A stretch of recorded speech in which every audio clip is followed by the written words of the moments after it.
हाँ, तो बेटा देखो, कंपाउंड जर्नल एंट्री वो जर्नल एंट्रीज हुआ करती हैं जहाँ पर या तो एक से ज़्यादा डेबिट और एक क्रेडिट हुआ करता है, ठीक है, या फिर एक ही डेबिट मगर एक से ज़्यादा क्रेडिट हुआ करते हैं, या फिर दोनों ही एक से ज़्यादा अकाउंट डेबिट और एक से ज़्यादा अकाउंट क्रेडिट हुआ करते हैं। ऐसी एंट्रीज को कंपाउंड जर्नल एंट्रीज कहा जाता है, ठीक है।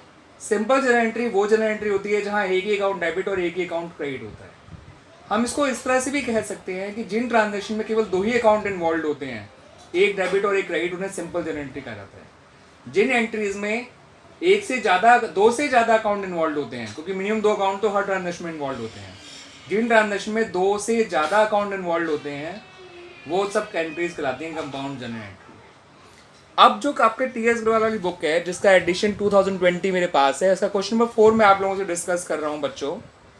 क्वेश्चन नंबर 4 में कहा गया है कि paid salaries, paid rent and wages by cheque. Salary, rent और वेजेस तीनों चीज़ एक साथ पे करी है चेक से। तीनों में कॉमन क्या है? तीनों खर्चे हैं और तीनों को ही चेक से पे किया गया है। तो अगर हम तीनों की अलग अलग एंट्री बनाते तो एंट्री बनाते salaries account debit to bank, wages account debit to bank, rent account debit to bank. ये तो गए तीन सिंपल जर्नल एंट्रीज बनाना। मगर तीनों में खास बात क्या है? तीनों में टू बैंक आपका क्रेडिट हो रहा है ना, बैंक ही आपका क्रेडिट हो रहा है। तो इनको अगर एक साथ बनाया जाएगा तो लिखा जाएगा बच्चों salaries account debit, rent account debit, wages account debit to bank account. ठीक है बच्चों, तो इसकी एक सिंगल एंट्री बनेगी salaries account debit, rent account debit,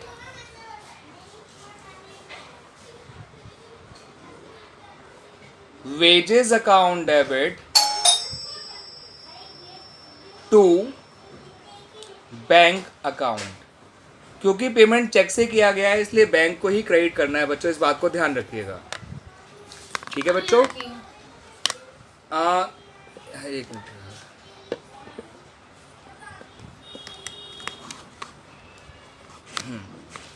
तो क्लियर हुआ बच्चों ये वाली बात? तो ये ध्यान रखिएगा, ये है बच्चों ट्रांजेक्शन। देखिए salaries account debit, rent account debit, wages account debit to bank account. Salary का अमाउंट था 20,000, तो सैलरीज के डेबिट में 20,000 लिखेंगे आप। रेंट का अमाउंट था 5,000, तो रेंट के डेबिट में 5,000 लिखेंगे बच्चों आप। और आपका वेजेस अकाउंट में जो डेबिट है वो है आपका बच्चों दैट इज 6,000, तो 6,000 आपका वेजेस में डेबिट हो जाएगा बच्चों। तो एंट्री बच्चों को जिस तरह से बनी, सैलरीज अकाउंट डेबिट 20,000, रेंट में 5, वेजेस में 6, तो टोटल हो गया आपका 31,000, जिससे आपका बैंक अकाउंट अकेला क्रेडिट हो जाएगा। और इस तरह से आपकी कंपाउंड जर्नल एंट्री कंप्लीट हो गई बच्चों। ठीक है, आप इसे कंपाउंड जर्नल एंट्री क्यों कहेंगे बच्चों? क्योंकि इसमें आप देख सकते हैं कि आपका केवल एक ही अकाउंट जो है क्रेडिट हो रहा है और बाकी कई सारे अकाउंट जो है वो डेबिट हो रहे हैं। This is called compound journal entry बच्चों। ठीक है बच्चों, आई होप ये आपको पर्टिकुलर एग्जाम्पल अच्छी तरह समझ में आ गया होगा। Now come to the next example. Purchase goods from Hari for ₹30,000। Hari से आपने 30,000 के गुड्स खरीदे हैं, 10% ट्रेड डिस्काउंट है एंड 2% कैश डिस्काउंट है, और पेमेंट आपने उसको इमीडिएटली कर दिया। तो बच्चों समझिएगा, इसमें यहाँ पर इस क्वेश्चन में ट्रेड डिस्काउंट और कैश डिस्काउंट दोनों ही इन्वॉल्व हैं। तो आप जानते हैं बच्चों कि जब भी क्वेश्चन में ट्रेड डिस्काउंट और कैश डिस्काउंट दोनों इन्वॉल्व होते हैं तो पहले ट्रेड डिस्काउंट निकाला जाता है, फिर कैश डिस्काउंट निकाला जाता है उस अमाउंट पर जो ट्रेड डिस्काउंट माइनस करके बाद आता है, माइनस करने के बाद आता है। तो देखिए इस क्वेश्चन में आपका गुड्स का लिस्ट प्राइस 30,000 है। 30,000 का 10% ट्रेड डिस्काउंट निकालिए, तो 30,000 का 10% होता है बच्चों 3,000। तो गुड्स का लिस्ट प्राइस तो है 30,000, उसमें ट्रेड डिस्काउंट निकालिए 10% जो कि आ गया 3,000, उसको माइनस कर दीजिए, बचा 27,000। अब आप 2% कैश डिस्काउंट की बात कर रहे हैं, you are talking about 2% cash discount. तो ये जो कैश डिस्काउंट 2% निकाला जाएगा बच्चों, वो इस 30,000 में मत निकालिएगा, उसको कैलकुलेट किया जाएगा ऑन 27,000। ठीक है बच्चों, तो 27,000 पे इस कैश डिस्काउंट को कैलकुलेट करेंगे आप, और 27,000 का 1% होता है बच्चों 270 और 2% होता है 540। तो कैश डिस्काउंट आपका हो गया 540। इसको इस 27,000 में से माइनस कर दीजिए, ये बचेगा आपका 26,460, यानी आपको एक्चुअल में कैश इतना पे करना पड़ा होगा 26,460। ठीक है बच्चों, अब एक चीज़ और समझिएगा बच्चों कि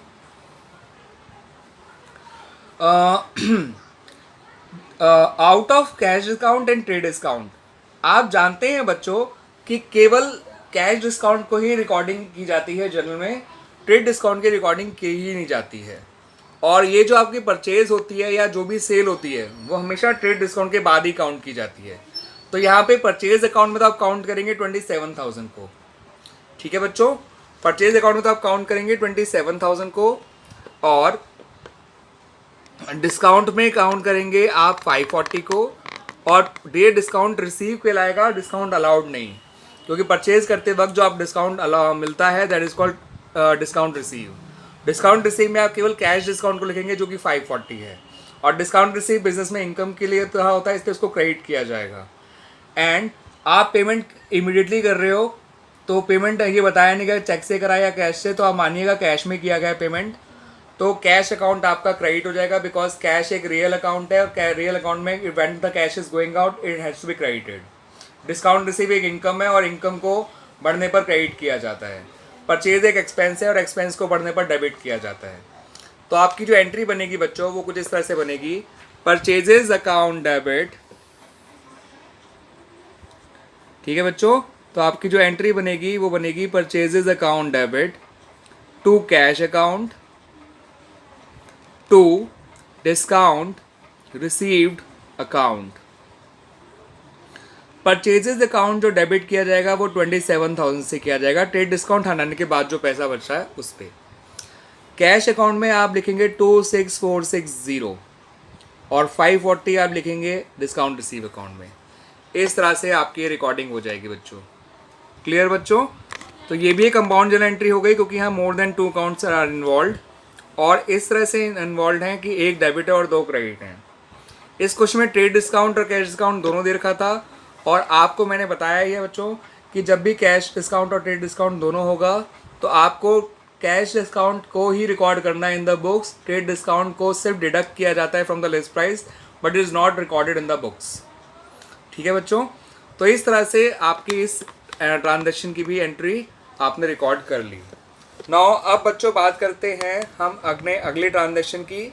अगली ट्रांजैक्शन है बच्चों paid to Raju ₹5,000 in cash and 7,000 by check.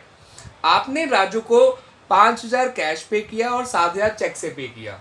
तो राजू इज ए पर्सन, और पर्सन या तो रिसीवर हुआ करता है या गिवर हुआ करता है। तो यहाँ पर राजू रिसीवर है, और receiver as per rule debit हुआ करता है।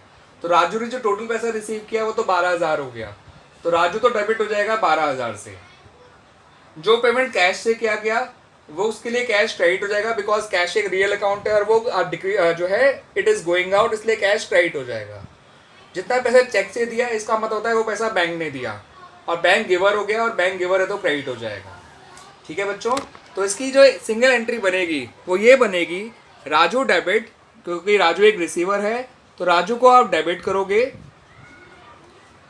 जितना पैसा चेक से दिया वो टू बैंक अकाउंट, क्योंकि बैंक ने पैसा दिया है तो बैंक गिवर हो गया, और जितना पैसा कैश से दिया तो उसके लिए कैश क्रेडिट हो जाएगा, बिकॉज कैश एक रियल अकाउंट है, और रियल अकाउंट में when it is going out तो वो क्रेडिट होना चाहिए।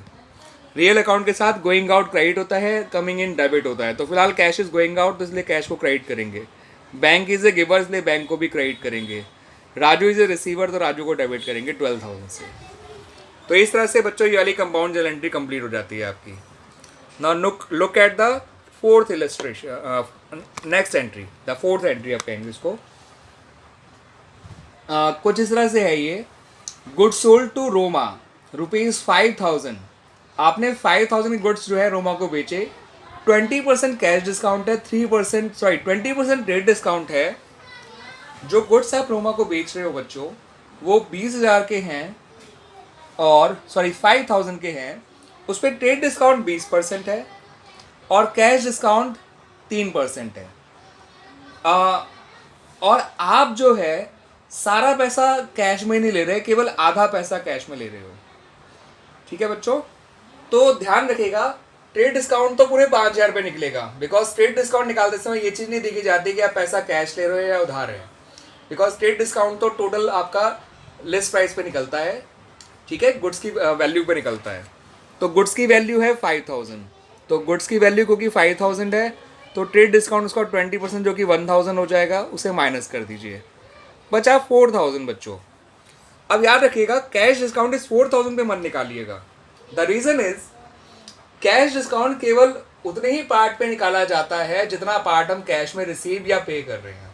तो हम इस 4,000 के दो हिस्से कर लेंगे बच्चों, एक क्रेडिट पार्ट हो जाएगा 2,000, एक कैश पार्ट हो जाएगा 2,000। ये 2,000 क्रेडिट वाला पार्ट है, ये 2,000 कैश वाला पार्ट है जो आप कैश में पे कर रहे हो। तो जो आपको कैश डिस्काउंट निकालना है बच्चों, वो इस 2,000 में निकालना जो कैश वाला पार्ट है। तो कैश वाला पार्ट 2,000 है, इस 2,000 का आपको 3% निकालना है जो कि 60 रुपीज़ आता है। तो ये 60 रुपीज़ आपका कैश डिस्काउंट आ गया, जो कि आप कैश वाले पार्ट में से माइनस कर दीजिए। तो एक्चुअल में आपको जो कैश रिसीव होगा वो 1940 होगा। तो इस तरह से ये कैलकुलेशन हो गई बच्चों। अब रिकॉर्डिंग कैसे करनी है वो समझिएगा बच्चों। इसको भूल जाइए, इसको भूल जाइए, क्योंकि परचेज हो या सेल हमेशा ट्रेड डिस्काउंट के बाद ही काउंट की जाती है। उस प्राइस पर काउंट की जाती है जो प्राइस आपका ट्रेड डिस्काउंट के बाद आता है। तो सेल में तो आप 4,000 काउंट करेंगे, सेल इनकम है और इनकम जो है वो क्रेडिट हुआ करती है, इसलिए 4,000 तो सेल्स अकाउंट में क्रेडिट हो जाएगा। अब यहाँ पे उसके अलावा और क्या क्या आएगा वो समझिए। जितना पार्ट क्रेडिट है उसके लिए पर्सन का नाम आएगा, और पर्सन का नाम यहाँ पर है रोमा, और रोमा यहाँ पर हमारी रिसीवर है और रिसीवर डेबिट होता है। तो जितना पार्ट क्रेडिट है उसमें रोमा का नाम आएगा, रोमा हमारी डेबिट हो जाएगी because Roma is a receiver for this goods. तो Roma is a receiver, Roma का नाम आएगा 2,000 से। अब कैश में कितना आएगा और डिस्काउंट रिसीव में कितना आएगा वो समझिएगा। कैश में इसको मत लिखिएगा बच्चों, क्योंकि ये हकीकत में कैश आपने 2,000 नहीं पे किया, हकीकत में कैश आपने 1940 पे किया है। तो कैश अकाउंट में 1940 आएगा, and cash is coming into the business, इसलिए कैश डेबिट हो जाएगा रियल अकाउंट के रूल के अकॉर्डिंग। तो कैश में डेबिट करेंगे 1940, और जब पैसा लेते हैं तो डिस्काउंट अलाउ करना पड़ता है, याद रखिएगा। यही समझ लीजिए, सेल से जुड़ा हुआ डिस्काउंट या पैसा लेने से जुड़ा हुआ डिस्काउंट, डिस्काउंट अलाउड कहलाता है। तो ये 60 रुपीज़ आपका डिस्काउंट अलाउड कहलाएगा, और डिस्काउंट अलाउड भी डेबिट होता है, ध्यान रखिएगा। ठीक है बच्चों, तो आपका अकेला सेल्स अकाउंट क्रेडिट होगा, उसके अलावा 3 अकाउंट डेबिट होंगे। एक रोमा डेबिट होगी 2,000 से, एक कैश डेबिट होगा 1940 से, और एक डिस्काउंट अलाउड डेबिट होगा ₹60 से। आप चेक कर सकते हैं, डेबिट और क्रेडिट बराबर भी आ जाएगा। मैं दोबारा समझाता हूँ इस पॉइंट को, क्योंकि ये पॉइंट काफ़ी बच्चों को कन्फ्यूज़ करता है, तो आप कन्फ्यूज़ बिल्कुल ना होइएगा। ट्रेड डिस्काउंट को पहले माइनस कर दीजिए लिस्ट प्राइस में से, और ट्रेड डिस्काउंट निकालते समय हमें ये सोचने की जरूरत नहीं है कि कितना पार्ट कैश मिल रहा है कितना उधार है, क्योंकि ट्रेड डिस्काउंट पूरे अमाउंट पे निकाला जाएगा जो कि 5,000 है। 5,000 का 10% हो गया, 20% हो गया 1,000। तो लिस्ट प्राइस में से ट्रेड डिस्काउंट को माइनस करा बच्चों, बचा 4,000। 4,000 आपका सेल्स में रिकॉर्ड किया जाएगा। अब इसके दो पार्ट कर लीजिए, cash part, credit part. Cash part 2,000, credit part 2,000, क्योंकि हम आधा पैसा कैश लेने, आधा उधार रहेगा। तो जितना उधार है बच्चों उतना तो शो किया जाएगा आपका बच्चों उसमें, व्हाट डू कॉल, रोमा में। रोमा और इज अ रिसीवर, इसलिए वो डेबिट हो जाएगी। मॉडर्न रूल के according Roma is a debtor, इसलिए वो डेबिट हो जाएगी, डेटर बढ़ रहा है। ठीक है, और कैश जो आपने हकीकत में पे किया वो 2,000 नहीं पे किया, आपने 60 रुपीज़ काट के पेमेंट किया है, 3% डिस्काउंट। तो कैश अकाउंट जो डेबिट होगा वो 1940 से होगा। ट्रेडिशनल रूल के अकॉर्डिंग कैश एक रियल अकाउंट है, और रियल अकाउंट आने पर डेबिट होता है। मॉडर्न रूल के अकॉर्डिंग कैश एक एसेट है, और एसेट बढ़ने पर डेबिट होती है। डिस्काउंट अलाउड आपका एक्सपेंस है, इसलिए डेबिट होगा, चाहे ट्रेडिशनल रूल हो चाहे मॉडर्न रूल, दोनों केस में उसके लिए सेम रीज़न है। एक्सपेंसेस बढ़ने पर डेबिट होते हैं, या आप सिंपली कह सकते हैं एक्सपेंसेस डेबिट होते हैं। इसलिए आपकी जो सिंगल जर्नल एंट्री बनी वो बच्चों ये बनेगी कि आप लिखेंगे Roma debit, cash account debit, discount allowed account debit, to sales account. Sales में पूरा 4,000 लिखिएगा बच्चों, उधार वाला पार्ट रोमा में लिख दीजिएगा, कैश जो सच में मिला है वो 1940 कैश में लिख दीजिएगा और डिस्काउंट में 60 रुपीज़ लिख दीजिएगा। इस तरह से बच्चों ये ट्रांजेक्शन कंप्लीट हो जाएगी आपकी। ठीक है बच्चों, एंड आई होप आपको ये पर्टिकुलर एग्जांपल भी अच्छे से समझ में आया होगा। नाउ इसी जो है क्वेश्चन नंबर 4 का हम नेक्स्ट इलस्ट्रेशन देख रहे हैं। इसमें कहा है कि आपने अप्रैल 20 को गुड्स बेचे हैं रमेश को फॉर रुपीज़ 8,000, 5,000 उसने चेक से इमीडिएटली पे कर दिया, तो बाकी 3,000 उधार हो गया। यानी कि इस ट्रांजेक्शन में हम कह सकते हैं कि जो सेल हुई है वो तो 8,000 की हुई है, लेकिन जितना पैसा इमीडिएटली मिल गया उसे नगद सेल मानेंगे और जितना पैसा नहीं मिल पाया उसे उधार सेल मानेंगे। नगद सेल की एंट्री होती है कैश या bank debit to sales account. Payment cheque से मिला इसलिए बैंक अकाउंट डेबिट करना पड़ेगा 5,000। और उधार सेल की एंट्री होती है debtor debit to sales account. Debtor का नाम है रमेश। ठीक है, तो दोनों की इसमें सेल तो क्रेडिट ही होना है और वो 3,000 से होनी चाहिए। अगर हम दोनों एंट्री को क्लब कर दें बच्चों तो एंट्री एक ही बनेगी और वो एंट्री बनेगी bank account debit Ramesh account debit या Ramesh debit to sales account. Bank traditional rule के अकॉर्डिंग रिसीवर है और रिसीवर डेबिट होता है। ठीक है, ट्रेडिशनल रूल के अकॉर्डिंग रमेश भी रिसीवर है और रिसीवर डेबिट होता है। और सेल्स आपका ट्रेडिशनल रूल के अकॉर्डिंग एक इनकम है और इनकम बढ़ने से क्रेडिट होती है। ठीक है बच्चों, तो आपकी जो एंट्री बनी वो बनी Ramesh debit bank account debit to sales account. उधार सेल और नगद सेल दोनों थे, इसलिए सेल चाहे उधार हो चाहे नगद, सेल्स को क्रेडिट कर दी जाएगी। जितना नगद है उसके लिए बैंक डेबिट हो गया, जितना उधार है उसके लिए आपका रमेश डेबिट हो गया। ठीक है बच्चों, इस तरह से ये एंट्री कंप्लीट हो गई आपकी। Clear? Now look at the next entry. आपने एडिशनल कैपिटल इंट्रोड्यूस करी है कैश में 10,000 और डिलीवरी वैन 50,000 जो कि पर्सनल एसेट थी। तो कोई भी बिजनेसमैन अगर अपनी कोई पर्सनल एसेट बिजनेस को देता है तो ऐसा करने से एक तो एसेट इंक्रीज हो जाती है बिजनेस की और एक साथ साथ कैपिटल इंक्रीज हो जाती है। तो delivery van account debit to capital, delivery van मिलने की एंट्री तो ये हो गई बच्चों। बिजनेस में कैश मिलता है तो कैश मिलने की एंट्री होती है cash account debit to capital. Capital को गिवर मानते हैं और गिवर क्रेडिट होता है, चाहे वो कैश गिवर करे कैश दे, चाहे वो आपको कोई डिलीवरी वैन या कोई और व्हीकल दे, तो कैपिटल तो क्रेडिट होनी ही होनी है। ठीक है, अब दोनों एंट्री को क्लब करके एक ही एंट्री बनाएंगे बच्चों, तो एंट्री बनेगी cash account debit. Traditional rule के अकॉर्डिंग रियल कैश एक रियल अकाउंट है और आने से डेबिट होता है, व्हीकल भी एक रियल अकाउंट है, आने से डेबिट होता है। तो cash account debit, delivery van account debit और कैपिटल क्रेडिट हो जाएगा। कैपिटल गिवर है और गिवर क्रेडिट होता है, तो एंट्री बनेगी कैश अकाउंट डेबिट बच्चों, delivery van account debit to capital account. Delivery van है बच्चों 50,000 रुपये की और कैश है आपका 10,000 रुपये और कैपिटल में आ जाएगा इकट्ठा 60,000 रुपीज़ बच्चों। इस तरह से बच्चों ये एंट्री आपकी कंप्लीट हो गई, ये वाली भी। ठीक है बच्चों, अब आ जाते हैं बच्चों अगली एंट्री पे। अगली एंट्री कुछ इस तरह से है बच्चों, आपने अनिल को कैश पे किया 975 और आपको डिस्काउंट रिसीव हुआ 25। ठीक है बच्चों, तो यहाँ भी देखिए ये भी एक कंपाउंड जनरल एंट्री है, क्योंकि यहाँ पर आपका जो है आप उसे कैश जो पे कर रहे हो वो कर रहे हो 975 और डिस्काउंट मिल रहा है आपको 25। तो यहाँ पे 3 अकाउंट इन्वॉल्व है, एक तो अनिल इन्वॉल्व है, एक कैश इन्वॉल्व है और एक डिस्काउंट रिसीव इन्वॉल्व है। तो अनिल को आप कैश दे रहे हो तो अनिल तो रिसीवर हो गया, अनिल हो जाएगा डेबिट। कैश एक रियल अकाउंट है और वो गोइंग आउट है, इसलिए वो हो जाएगा क्रेडिट। डिस्काउंट रिसीव एक इनकम है, वो भी हो जाएगी क्रेडिट। अब अमाउंट कैसे कैसे करने हैं वो समझिए। अगर आप अनिल को 975 पे कर रहे हो और 25 डिस्काउंट भी ले रहे हो, इसका मतलब आपको ओरिजिनली अनिल को कितने पैसे देने थे? 1,000 रुपये। जिसमें से आपने 975 तो उसको पे कर दिया कैश के जरिए और 25 रुपीज़ का आपको डिस्काउंट मिल गया बच्चों। ठीक है, तो अनिल डेबिट होगा पूरे 1,000 रुपये से, कैश क्रेडिट होगा 975 से और डिस्काउंट रिसीव क्रेडिट होगा 25 से। तो एंट्री बच्चों कुछ ऐसे बन जाएगी कि Anil debit to cash account और टू डिस्काउंट रिसीव्ड अकाउंट। ठीक है बच्चों, अनिल में तो आ जाएगा पूरा 1,000 रुपये, कैश में 975 और डिस्काउंट रिसीव में 25। जब भी पर्सन कैश और डिस्काउंट इन्वॉल्व हो तो कैश का अमाउंट और डिस्काउंट का अमाउंट जोड़ के पर्सन के अकाउंट में लिखना चाहिए। ठीक है बच्चों, अगर कैश का और डिस्काउंट का अमाउंट दे रखा है तो। अनिल रिसीवर था इसलिए डेबिट हो गया, कैश इज गोइंग आउट इसलिए क्रेडिट हो गया, डिस्काउंट की इनकम है इसलिए क्रेडिट हो गया। ठीक है बच्चों, आप लोग पूरा लिखिएगा डिस्काउंट रिसीव। ठीक है बच्चों, एंड प्रॉपर जर्नल का फॉर्मेट बना के लिखिएगा। मैं तो भी आपको दरअसल सिर्फ एक ट्रांजेक्शन वाइज एक्सप्लेन कर रहा हूँ, लेकिन जो क्वेश्चन एग्जाम में किया जाएगा बच्चों, या जब आप अपने क्वेश्चन नोटबुक में करेंगे तो प्रॉपर फॉर्मेट ड्रॉ करके करिएगा बच्चों।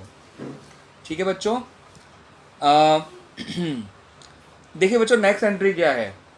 आपने राजू को 1000 कैश पे किया और 2000 का चेक पे किया। ठीक है, राजू एक रिसीवर हो गया, रिसीवर को डेबिट क्या करते हैं, तो राजू ने कुल मिला से कुल कितना पैसा रिसीव किया 3000, 1000 कैश में और 2000 चेक से। तो राजू तो रिसीवर है, डेबिट हो जाएगा 3000 से। कैश एक रियल अकाउंट है, it is going out of the business, इसलिए कैश क्रेडिट हो जाएगा। पेमेंट जो चेक से करते हैं इसका मतलब वो पैसा बैंक दे रहा है और बैंक के गिवर बन जाएगा और गिवर क्रेडिट होता है।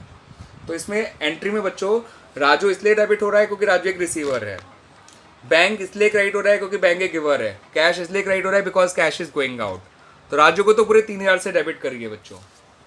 तो एंट्री हो जाएगी राजू डेबिट पूरे 3000 से टू कैश अकाउंट, ये आपका 1000 से, और जितना चेक से पे किया वो टू बैंक अकाउंट हो जाएगा 1000 2000, और कंबाइंड अमाउंट आ गया 3000 राजू में। तो ये भी बन गई कंपाउंड जर्नल एंट्री। इसकी अगर दो सिंपल जर्नल एंट्री बनाते तो क्या बनती बच्चों, एक बनती राजू टू कैश, एक बनती राजू टू बैंक। लेकिन एक ही अगर एंट्री बनानी है तो क्या एंट्री बनेगी, Raju to cash account, Raju debit to bank account बच्चों। ठीक है बच्चों, इस तरह से ये इलस्ट्रेशन भी आपका कंप्लीट हो जाता है। ये पॉइंट भी बच्चों को कंप्लीट हो जाता है, क्योंकि इलस्ट्रेशन में एक पॉइंट अभी और बाकी है क्वेश्चन में। This is question number 4 of TS Grewal chapter journal edition 2020। आखिरी जो पॉइंट है वो इस तरह से है बच्चों, आखिरी ट्रांजेक्शन, कि आपने मोहन को 4800 रुपीज़ पे किए in full settlement of rupees 5000। यानी आपको मोहन को देने थे 5000 रुपये, लेकिन आपने उसको पे किया केवल 4800 रुपीज़। इसका मतलब आपको 200 रुपये का डिस्काउंट मिल गया, और ये डिस्काउंट मिला है इसलिए डिस्काउंट रिसीव कहलाएगा, और डिस्काउंट रिसीव इनकम होती है इसलिए वो क्रेडिट हो जाएगा बच्चों। कैश हमने पे किया है, कैश एक रियल अकाउंट है बच्चों, रियल अकाउंट में अगर कैश आता है तो डेबिट होता है, जाता है तो क्रेडिट, एंड फिलहाल वो जा रहा है इसलिए कैश क्रेडिट हो जाएगा। एंड मोहन हमारा रिसीवर है, रिसीवर डेबिट होता है। ठीक है बच्चों, तो इसकी एंट्री बनेगी Mohan debit to cash account to discount received account. तो इसकी एंट्री बनेगी बच्चों Mohan debit to cash account to discount received account. Cash का अमाउंट 4800 आएगा, डिस्काउंट रिसीव 200 आएगा, और मोहन में कैश और डिस्काउंट दोनों जोड़ कर आएगा। ये ध्यान रखिएगा बच्चों। एंड इस तरह से बच्चों ये क्वेश्चन पूरा कंप्लीट हो जाता है इस पॉइंट के साथ साथ। ये एंट्री बनी है बच्चों इस पॉइंट की। ठीक है बच्चों, ध्यान रखिएगा। मैंने आपको ये सारी ट्रांजेक्शन अलॉन्ग विद रीजन समझाई हैं, and these all these entries are compound journal entries. आप देख भी सकते हैं सारी एंट्रीज के अंदर बच्चों आपका मोर देन 2 अकाउंट्स इन्वॉल्व थे। ऐसी ट्रांजेक्शन को कंपाउंड जर्नल एंट्रीज कहा जाता है बच्चों। आई होप आपको बच्चों ये अच्छी तरह समझ में आया होगा। ठीक है बच्चों, एंड आपको ये आगे के इलस्ट्रेशंस और आगे क्वेश्चंस करने में रिलेटेड टू जर्नल काफ़ी हेल्प करेगा। थैंक यू बच्चों। स्टूडेंट्स मैं आप लोगों से डिस्कस करने जा रहा हूँ question number 5 of the chapter journal, and book is TS Grewal, edition is 2020। देखिए बच्चों, इसका जो क्वेश्चन नंबर 5 है वो बैड डेट से रिलेटेड है, bad dates and bad recovered से। तो बच्चों आपको मैं बताता हूँ बैड डेट्स होते क्या हैं।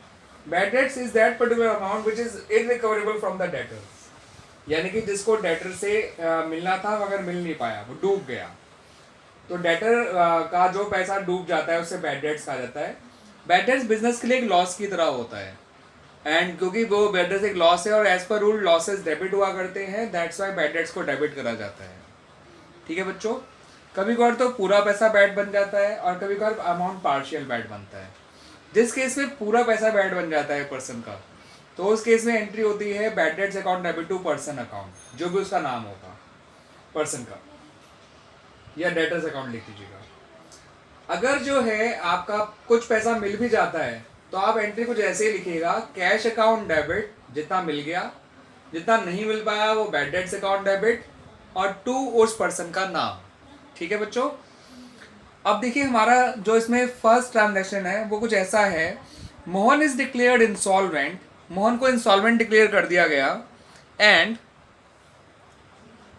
A first and final dividend is receive from his official receiver 50 पैसा इन अ रूपी, यानी कि और उसका डेट्स था 5000, हमें उससे लेने थे 5000 और जब वो इंसॉल्वेंट हो गया तो उसके ऑफिशियल रिसीवर से अब हमें केवल 50 पैसा ने रुपये मिलेगा।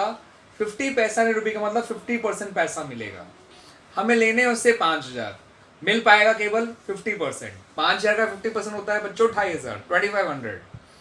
तो 2500 तो मिल गया और कैश आ रहा है, इसलिए कैश क्या हो जाएगा बच्चों, डेबिट हो जाएगा। तो एंट्री में कैश अकाउंट तो आपका डेबिट हो जाएगा, ठीक है बच्चों। और जो पैसा नहीं मिल पाया वो आपका कहलाएगा बैड डेट्स, और बैड डेट्स जो है वो डेबिट, वो भी डेबिट होता है। Bad debts is a loss, तो bad debts account debit to person का नाम जो है मोहन, ठीक है बच्चों। मोहन एक डेटर है और डेटर डिक्रीज होने से क्रेडिट होता है एज पर मॉडर्न कंसेप्ट, और traditional concept according is a giver और गिवर क्रेडिट हो रहा है, इसलिए मोहन में तो पूरे 5000 आ जाएगा। 2500 कैश में आएगा, 2500 आपका बैड डेट्स में आएगा। ये भी एक कंपाउंड जर्नल एंट्री बन गई आपकी एक तरह से। देखिए अगले पॉइंट में क्या कहा गया है, ₹8000 due from Ramesh is not recoverable, यानी कि जैसे मोहन के केस में तो आधा पैसा मिल भी गया, लेकिन रमेश के केस में बच्चों उन्होंने साफ कहा है कि जो पैसा हमें इससे लेना है, what do you call, Ramesh से, वो बिल्कुल नहीं मिल पाएगा। तो इस बार एंट्री में आएगा bad debts account debit to Ramesh. Entry बनेगी बच्चों bad debts account debit to Ramesh, ठीक है बच्चों। पूरा पैसा डूब गया, इसलिए ये आपका सिंपल एंट्री बन गई, बैड डेट्स टू रमेश। कुछ पैसा मिल गया होता तो फिर वही कैश डेबिट हो जाता, बैड डेट्स डेबिट होता, टू रमेश होता, लेकिन यहाँ पर पूरा पैसा ही डूब गया, दैट्स वाई यहाँ पर आपका बैड डेट्स टू रमेश हो गया, ठीक है बच्चों।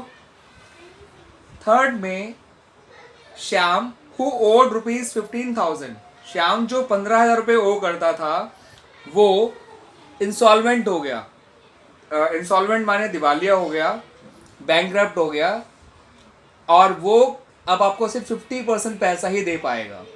तो श्याम जिसका ड्यूज 15,000 रुपये थे वो अब आपको सिर्फ आधा पैसा दे पाएगा, बिल्कुल जस्ट लाइक फर्स्ट एंट्री। तो 15,000 का 50% होता है 7500, तो जितना पैसा वो दे पाएगा वो आपका आ जाएगा कैश में, और जितना डूब जाएगा वो आ जाएगा बैड डेट्स में। तो एंट्री यही बनेगी बच्चों, cash account debit bad debts account debit to Shyam. Cash में आएगा बच्चों 7500, बैड डेट्स में आएगा बच्चों 7500, और इसमें आ जाएगा श्याम में 15,000। इस तरह से बच्चों ये पॉइंट भी कंप्लीट हो गया आपका, ठीक है बच्चों। अब बात करते हैं बच्चों नेक्स्ट पॉइंट की, फोर्थ पॉइंट की। ये फर्स्ट पॉइंट की एंट्री थी जो पहले वाली बनाई गई थी, ये सेकंड पॉइंट की है, ये थर्ड पॉइंट की। Now come to the fourth point. Fourth point में बच्चों कहा गया है कि yes, receive ₹10,000 cash from Sohan for bad debt return of last year. देखिए कभी कभार क्या होता है कि कुछ पुराना डूबा हुआ पैसा जो कभी पास्ट में हम जिसको हमने राइट ऑफ किया था वो आज हमें वापस मिल गया। तो अगर पुराना डूबा पैसा वापस मिल जाता है तो उसको एक गेन की तरह ट्रीट किया जाता है, and as per rule gain को क्रेडिट करना चाहिए। इस गेन का नाम होता है बैड डेट रिकवर्ड अकाउंट। तो बैड डेट रिकवर्ड अकाउंट जो कि गेन है वो क्रेडिट हो जाएगा, और कैश अकाउंट डेबिट हो जाएगा बिकॉज कैश आपके पास आ रहा है। सोहन के नाम को इग्नोर कर दीजिए क्योंकि डेटर अकाउंट तो आप पहले ही क्लोज कर चुके हैं। तो सिंपली कैश को डेबिट करिए और बैड डेट रिकवर्ड अकाउंट को क्रेडिट करिए। तो एंट्री बन जाएगी बच्चों cash account debit to bad debts recovered account. इस तरह से आपका क्वेश्चन नंबर 5 कंप्लीट हो गया बच्चों। चारों पॉइंट्स उम्मीद है आपको समझ में आ गए होंगे। ये बैड डेट से जुड़ी हुई एंट्रीज थी। पहली एंट्री जो थी मोहन वाली थी, जहाँ पर आधा पैसा डूब गया था तो बाकी बैड डेट्स में चला गया। बाकी एंट्रीज आपकी दूसरी एंट्री में आपका पूरा पैसा रमेश का डूब गया था, इसलिए simply bad debts account debit to Ramesh आया। तीसरी एंट्री में फिर आपको आधा पैसा श्याम से मिल रहा है, तो कैश में आधा, बैंक में, बैड डेट्स में आधा, और जो है श्याम में पूरा अमाउंट लिखा गया। और लास्ट एंट्री वो आपकी बैड डेट्स रिकवर्ड की है, तो cash account debit to bad debt recovered हो गया बच्चों। ठीक है बच्चों, इस तरह से ही कंप्लीट हो जाता है बच्चों आपका। Thank you. स्टूडेंट्स, मैं आप लोगों से डिस्कस करने जा रहा हूँ ट्रांजैक्शंस रिलेटेड टू गुड। ये इससे जुड़ा हुआ क्वेश्चन है आपका क्वेश्चन नंबर 8। मैं आप लोगों को बच्चों ट्रांजैक्शन रिलेटेड टू गुड में एक खास बात बता दूं। गुड्स अगर आप बेचते नहीं हो और फिर भी गुड्स आपके पास से जा रहे हैं तो आप सेल्स अकाउंट नहीं लिखेंगे आप, ठीक है, बिकॉज सेल्स अकाउंट तभी लिखना चाहिए जब गुड्स को बेचा जा रहा हो। लेकिन अगर आप गुड्स को बेच नहीं रहे हैं मगर फिर भी गुड्स आपके पास जा रहे हैं, कैसे जा रहे हैं समझिएगा। या तो आपने कहीं गुड्स डोनेट कर दिए, या आपने सैंपल्स के तौर पे बांट दिए, या पर्सनल यूज़ के लिए निकाल लिए, या किसी एसेट को बनाने में यूज़ कर लिए, ठीक है, या वो जो है चोरी हो गए या जल गए, ठीक है, नुकसान हो गया। इन सब कारणों से गुड्स जो हैं आपके डिक्रीज़ हो जाते हैं।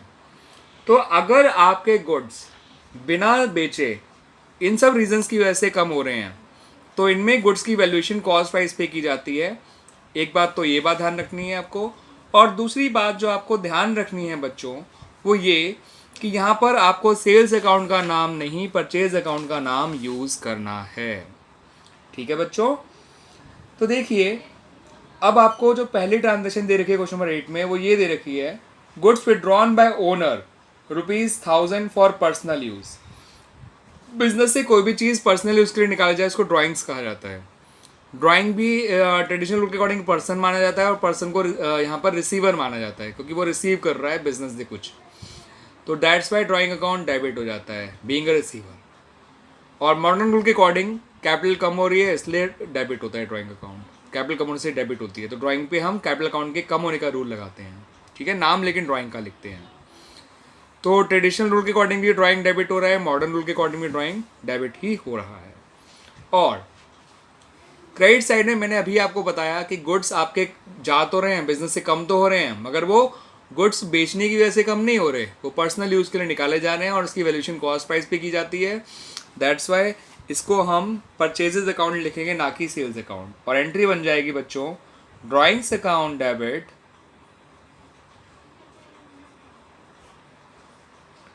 To purchases account. तो drawings account debit to purchases account, ये आपका हो जाएगा 1000। इस तरह से बच्चों ये पहली एंट्री आपकी कंप्लीट हो गई। अब बात करते हैं बच्चों अगली एंट्री की, गुड्स डिस्ट्रीब्यूटेड एज सैंपल्स। आपने गुड्स को सैंपल के तौर पे बांट दिया, 500 रुपये के सामान थे, तो सैंपल्स जो होते हैं उसको बिजनेस में एडवर्टाइजमेंट की तरह कंसिडर किया जाता है जो सैंपल दिए जाते हैं। या तो आप फ्री सैंपल अकाउंट ओपन करिए या फिर एडवर्टाइजमेंट अकाउंट भी डेबिट कर सकते हैं। फ्री सैंपल भी खर्चा है, एडवर्टाइजमेंट भी खर्चा है, और खर्चे बढ़ने से डेबिट होते हैं। ठीक है बच्चों, तो या तो एडवर्टाइजमेंट अकाउंट डेबिट करिए, जैसे मैं यहाँ पे एडवर्टाइजमेंट अकाउंट डेबिट कर रहा हूँ, या फिर फ्री सैंपल अकाउंट डेबिट करिए। क्रेडिट आपको परचेज पे ही करना है, परचेज अकाउंट को ही, रीज़न आपको मैंने बता ही दिया। और इनकी वैल्यू थी 500 पे रिकॉर्ड करिएगा कॉस्ट प्राइस पे, not at the selling price. अब बात करते हैं बच्चों अगले पॉइंट की, goods given as charity. Business में चैरिटी को भी एक खर्चा माना जाता है, तो चैरिटी जो है खर्चा है और खर्चे डेबिट हुआ करते हैं एज पर रूल, तो चैरिटी डेबिट हो जाएगा और क्रेडिट में आपका फिर से परचेजेज आ जाएगा और एंट्री बन जाएगी बच्चों charity account debit to purchases account. Charity account debit to purchases account. ठीक है बच्चों, अमाउंट है आपका इस क्वेश्चन में इस पॉइंट में 300, तो 300 डेबिट में आ जाएगा, 300 आपका क्रेडिट में आ जाएगा। ध्यान रखिएगा बच्चों, आपको ये सारी ट्रांजेक्शन जो है प्रॉपर जर्नल का फॉर्मेट बना के करनी है, date particular LF debit credit, इस तरह से, ठीक है। बकायदा डेट वाले कॉलम में डेट को मेंशन करिएगा, पर्टिकुलर वाले कॉलम में ये रिकॉर्ड करेगा अलॉन्ग विद नरेशन। जैसे यहाँ पर हो रहा है goods withdrawn for personal use, goods distributed as samples, goods given as charity, इस तरह से नरेशन मेंशन कर दीजिएगा। अगला वाला है बच्चों timber use for making office furniture. और आप यहाँ पे उन्होंने कहा है कि आप एज्यूम करिए कि the person is a timber merchant, तो टिम्बर उसके लिए गुड्स की तरह ही हो गया। टिम्बर यानी वुड, वुड को वो आपका फर्नीचर बनाने में यूज़ कर रहा है, तो आप गुड्स को एक एसेट बनाने में यूज़ कर रहे हो। तो बिजनेस की एक एसेट इंक्रीज हो रही है और एसेट इंक्रीज होने से डेबिट होती है, या ये कह सकते हैं बिजनेस के पास एक एसेट आ रही है और एसेट आने पर डेबिट हुआ करती है। इसलिए फर्नीचर अकाउंट तो डेबिट हो जाएगा और क्रेडिट कौन होगा, वही हमारा परचेज अकाउंट। तो परचेज अकाउंट बच्चों क्रेडिट हो जाएगा और एंट्री बन जाएगी फर्नीचर अकाउंट डेबिट